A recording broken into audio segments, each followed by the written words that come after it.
What's going on, y'all, and welcome back to another Etheria restart video. We just wrapped up today's casting of the weekly PvP tournament. If you guys stopped by, it was awesome to see some of you guys. Don't forget there is a new code, and speaking of new codes, there is going to be one here that they're going to tell you. I'll put it in the description most likely, but I want to talk with you guys about this recently released hypertalk. I think it's about 2 hours old as of recording. And I did watch a little bit of it, but I did want to just go ahead and record and give my initial thoughts, as there's a lot here to unpack. So thank you so much for watching, guys. Let's go and just react to this as we go. I'm Marcus, joining you once again to explore the latest news from Etheria Restart. Hopefully this volume is better. Hey guys, let's see. Me, Chris again here for the third. All right, Marcus and Chris. Can you believe it's already been a month since Etheria launched? Marcus, want to share some of the incredible milestones we've hit? Absolutely. We've officially crossed 1.5 Let's go, Etheria. Our Discord community has grown over 100,000. If you missed it too, the Sensor Tower, the revenue report was pretty good as well for Etheria. Both players and creators has been amazing. We want to thank you for the incredible support. But honestly, these achievements are all because of you guys. Etheria shines because of your support. Speaking of appreciation, we've got some in-game goodies for you guys. Oh, here it is. There you go, Etheria 30 Day. All right, let's jump into today's. I believe it had some stabilizers, some summons. It was pretty good. Will there be daily? Oh.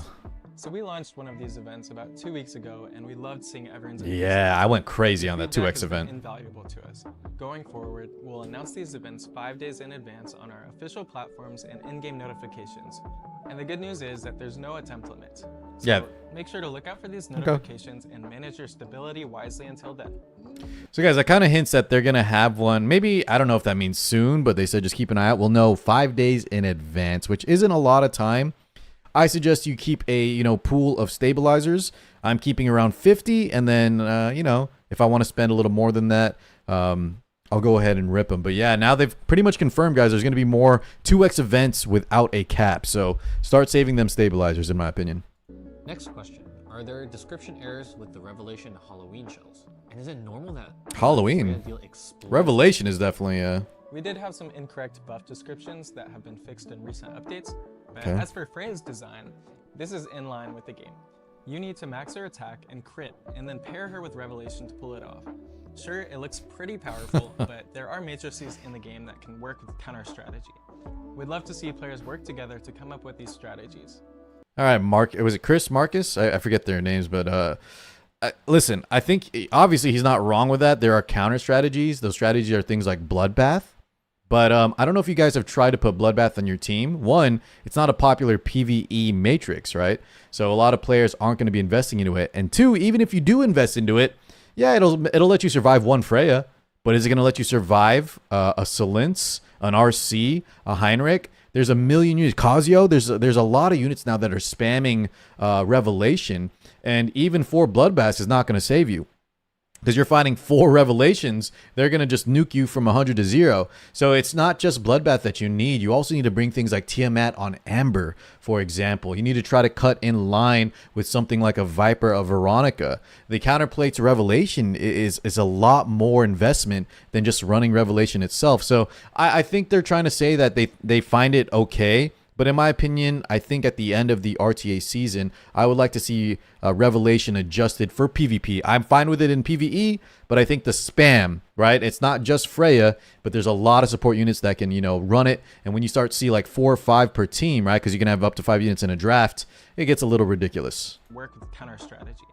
We'd love to see players work together to come up with these strategies. Everyone's also curious about balance updates. Will you establish regular schedule updates for these? And since Diting is incredibly strong right now, is he going to get nerfed? So, what's funny, guys? I feel like the Diting nerf thing was a joke, or at least we all thought he was really strong like week 1 and 2. But now that we're 1 month in, I feel like this is outdated, guys. If you're complaining about Diting, I feel like you might be living in the past just a little bit. He's obviously very good, but yeah, I don't think Diting needs a nerf at all. Balance is crucial for our game, so we don't make these changes lightly. Previously, we've only fixed bugs so far that impacted the game progression. Our plan is to handle balance in between RTA seasons, so as for Diting, I can guarantee he'll stay powerful. That should last another like 2 months, guys, for the RTA season. He's never been nerfed since launch and won't be touched throughout this whole season. Another question. We're constantly swapping equipment during character development. in Etheria. This is what I'm looking forward to. Does the game save whatever equipment you have on for these formations or not? That's a great question. For Etheria, equipment updates in real time based on what you have on the characters currently.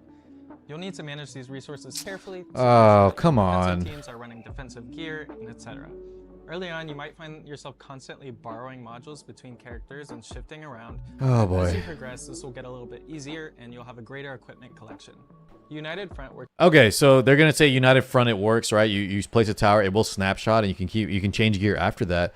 I really feel like I don't see the big deal on why not let it work the same way for Arena? Is that really like is it a big deal to make us, you know, have to keep, or is it, I guess, is it a big deal to let us just snapshot and so we can take off gear on our defense? They really seem like they want us to have 4 units always with the same gear. And you know what? I kind of agree overall. And you know, in as time progresses, we will have a lot of modules, so we don't have to swap gear. But I just don't see, like, I don't really feel like it's a is that like is it a skillful thing to just have gear to keep on? But then we can do it for Union.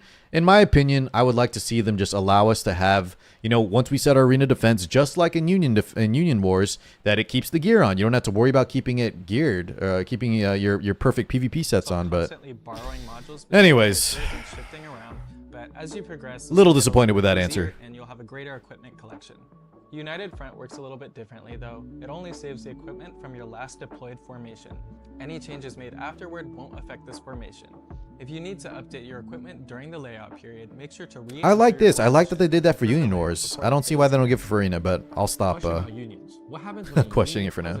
Goes inactive, but all the other oh, are still active? We actually, guys, one of my guilds, we have 5 guilds, by the way, so if you ever stop by the live streams, just ask if you're looking for an active guild. We might have some spots opening up. But one of our guild leaders went AFK for like a few days, and people were worried. This is actually a great question to ask for games like this.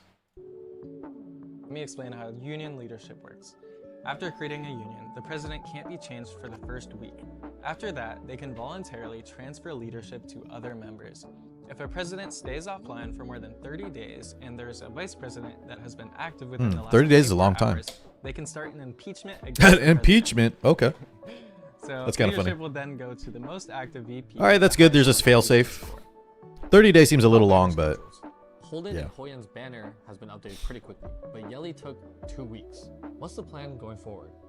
So in Etheria's early days, we didn't have as much animus for diverse strategies. So in this phase, we kept banners coming a little bit more frequently.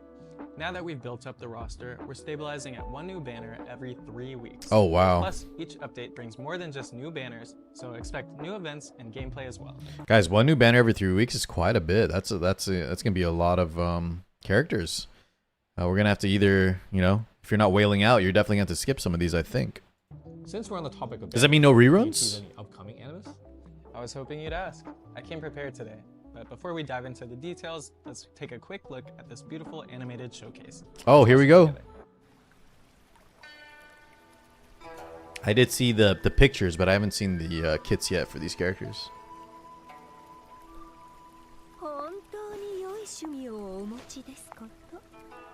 Is that Shiata? You recognize that voice anywhere. あなた、今の自分の境遇を分かってる？ええ、ご心配には及びません。私にも考えがあります。Okay. あなた方だけでですか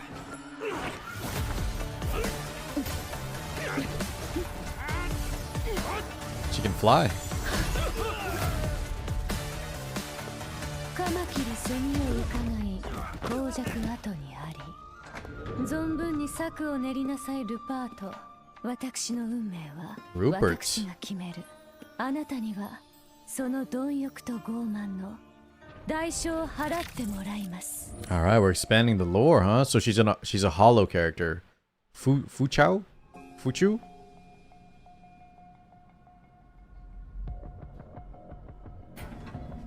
Some of you guys are gonna mispronounce that name. I already know.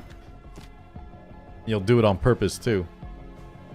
やっとおいでになられたのですね、裁判官先生。And this is the other guy. Yeah, I saw this guy too.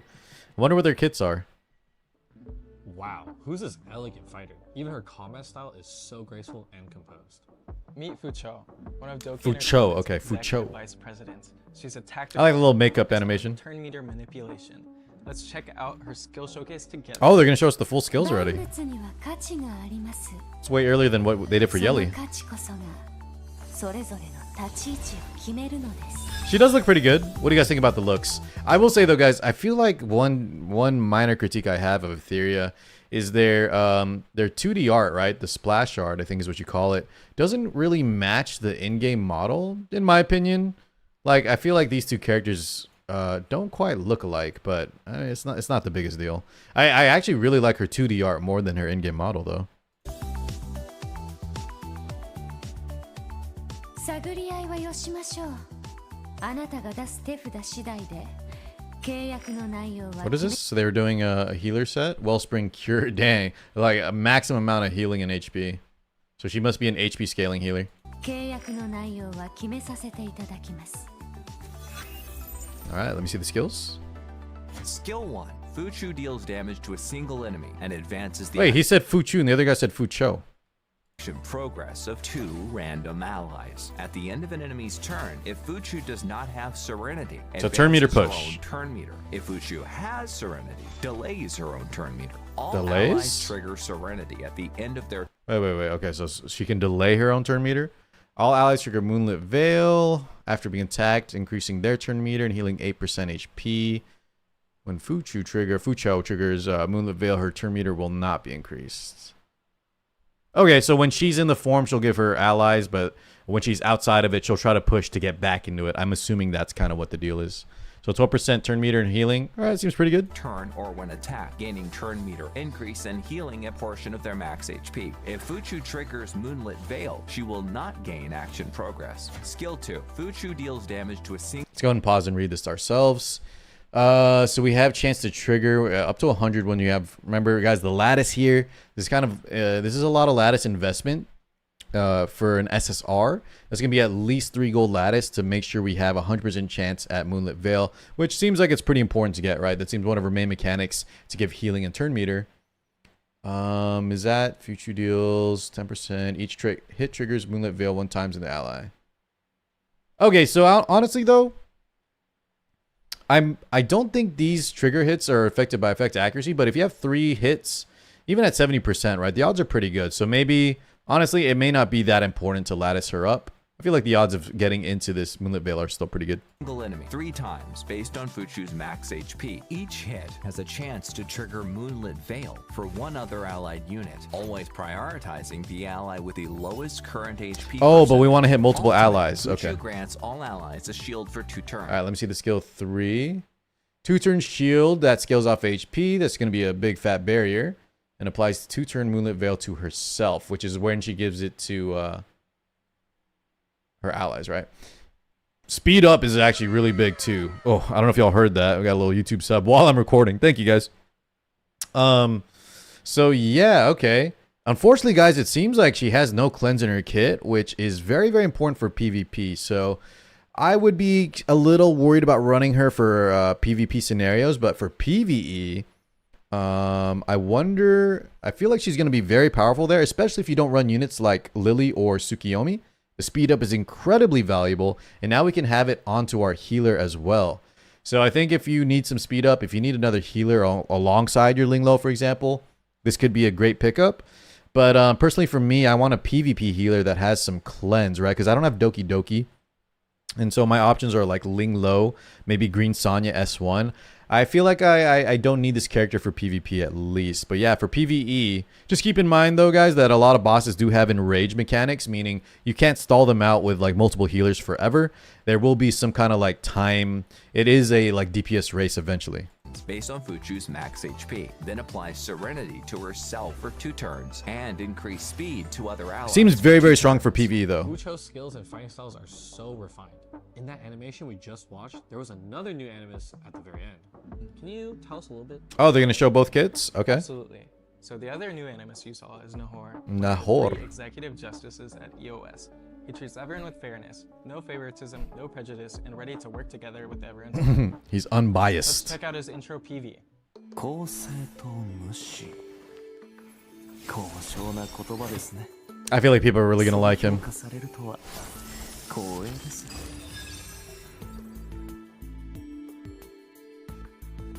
固定観念にとらわれずに私を見 Reminds me of like a Black Clover character or 感謝し something. ます Swiftness, Time Weave, so Smite. Okay, so 良い debuffs. 関係を築けそうです He's a blue character that has some debuffs. Skill 1. Nahor inflicts damage on a single enemy with a chance to apply lower defense for Okay. 2 turns. Defense break, Skill very 2. powerful. Nahor deals I'm gonna damage. pause here though. Let's see. 280% to a single with a 70% chance to dispel all buffs. Ooh, and a 2-turn block. All right, block is kind of rare in this game. The main one I see people use is like Heinrich. So if you don't have a Heinrich, maybe look at this guy. Let's see the lattices though. Okay, so he needs at least level 3. So 2 lattice to dispel all, and then we can have a 70% chance to block on level 4. Damage to a single enemy with a chance to dispel all buffs and apply block for 2 turns. Ultimate skill. Nahor deals Oh, I didn't see that. I think I saw freeze though. Oh god, I can't see my track bar here. block for 2 turns. Ultimate So we have a AoE damage, right? With 70% chance to inflict a 2. So he has defense break on S3 and S1. Oh, and he has a freeze as well. If you didn't know, freeze is actually probably the most powerful debuff in Etheria, because it's not just a stun, but they also cannot gain any turn meter, right? So let's see. He's got a very interesting kit. Crowd control, defense down, as well as a buff block and full strip. That seems like a very, very strong kit overall. I did just pull a Heinrich though, so I feel like I don't quite need this guy. But I feel like players in general, his kit seems honestly a lot better than Fucho's, at least first glance. Fucho could end up being a very strong like PvE powerhouse, but I feel like this guy has a really nice versatile kit. skill. Nahor deals AoE damage to all enemies with a chance to apply low I wonder too if you can just build him as a damage dealer, right? Seems like he can do some decent damage, especially applying his own defense break. defense for 2 turns and freeze for 1 turn. Nahor's second skill completely strips an enemy's buffs while preventing them from receiving new ones. He seems like a good The block PvP unit as this well. significantly reduces team pressure and challenging content, whether facing powerful bosses in PvE or during extended PvP matches. Nahor can become a decisive tactical advantage for your team.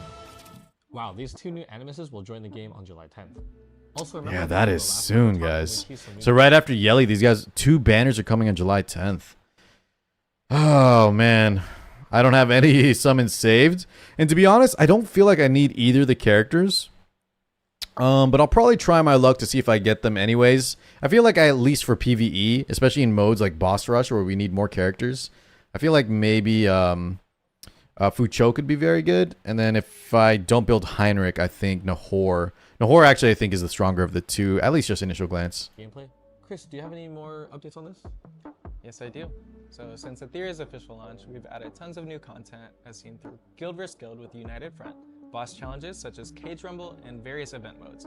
Today, I'm excited to introduce a brand new Oh, okay, new mode, guys. Let's see, In this Dreamscape. game mode, hyperlinkers can use dream keys to challenge mazes scattered throughout the This looks fun. Another like These endgame mode. mazes contain portals leading to different areas, which each will have unique gameplay waiting to be What is that thing? You'll need to explore carefully. Uh-oh, and make I see a strategic chest. Decisions as you go. Wait, mysterious large chest. The more times you open it, the better the rewards. Ooh, but if you fail, you lose everything.